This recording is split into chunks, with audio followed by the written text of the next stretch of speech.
My name's Jimmy Cocking. I'm the CEO of Desert Knowledge Australia, which is a statutory body of the NT government, just set up 19 years ago to set up an Indigenous land use agreement with the local Lhere Arte people for a 73 hectare block of lands between here and the airport. We've got the solar centre there. It was set up for research, for education, and to build partnerships and collaboration towards a more sustainable economic, social and environmental deserts, and not just deserts here, but deserts across the globe. And so it was a pretty big vision I got set up for.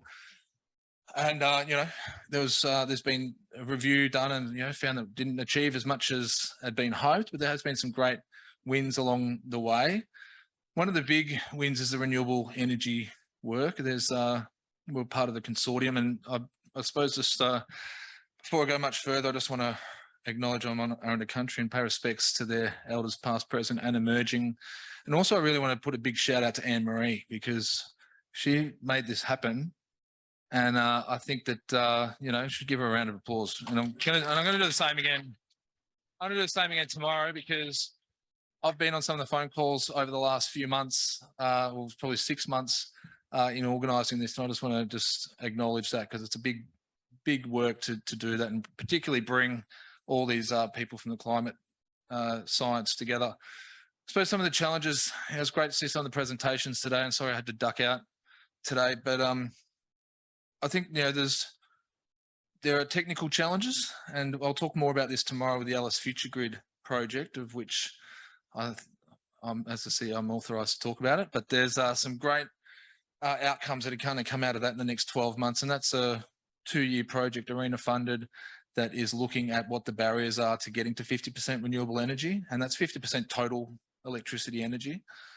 So that's including grid forming batteries and setting up a microgrid on the precinct. We've got, and hopefully we'll get a few people out there tomorrow. We're going to take you on a tour of the solar centre tomorrow. So please stick around, bring a hat, bring some water, because it will be about 3 o'clock. It'll be this time tomorrow, and it's supposed to be 35. So good taste of the desert weather, which is coming back. But I think now some of the big areas that we're dealing, and it's interesting that there's not that many local people here. And I think that's also because there's a lot of people working, and, try to get 5 days off to come to a climate conference in town is hard for people. But I think it's great that everybody's here, and hopefully there's some recording happening, and there's some of the word will come out, and we'll spread the word and get some more people here tomorrow. And probably Friday, every seat will be full. The challenge we've got, technical is part of it. I think a big part of it's cultural barriers, and it's not cultural in terms of Indigenous culture, but it's cultural in terms of organisations and businesses. That there's a talk the other day where there's a presentation about Future Grid, and the project director was talking about how in the power grid, everybody has, depends what heme you're holding is the nails that you think they are. So if you're a researcher, everything needs more research. If you're a solar installer, just more solar. If you're a gas generator, well, we just got to, integrate gas better.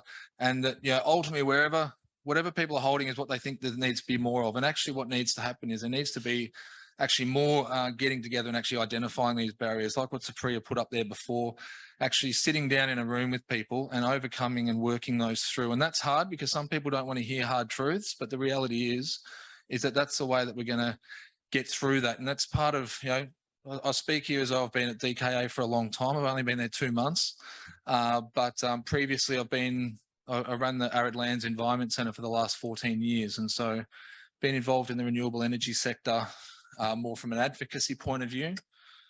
The key is getting people together, and that's part of what we're doing with Desert Knowledge, and we're being positioned by government to be doing a lot more of this auspicing work of actually bringing people into the room. And that's why I've been sort of in and out today, because there's been meetings with people today to start talking about this vision, about that we actually do need to get together. And I think it's great that we've got some of the leading climate scientists in the country here in this room and aspiring. I think that's part of the story. We've got to get, the politicians have got to hear it. We've got to get more people to understand it and do that translation work, because I think, we've been banging on about climate for as long as I've been. I remember David Suzuki talking about it in '88 and being concerned about it as an 8-year-old.